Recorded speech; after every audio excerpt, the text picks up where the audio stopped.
انتم رجال انتم.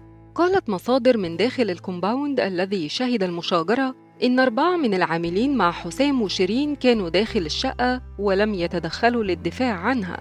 معاكم مراتي والله. خلاص والله.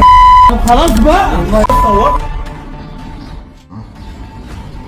ازاز الباب طبعا اللي مكسور.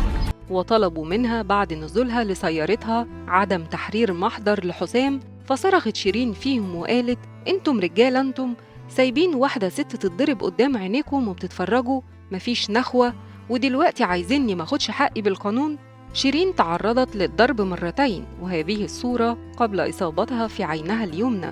وتمكنت الفنانة شيرين من الهرب هي ومدير السوشيال ميديا وسائقها، وتوقفت عند أمن الكومباوند، وحضر حسام حبيب وقال لها: أبوس إيدك بلاش تكبري الموضوع، أنا غلطان. ولكنها غادرت المكان متوجهة للقسم، وهذه الواقعة مسجلة بالكاميرات.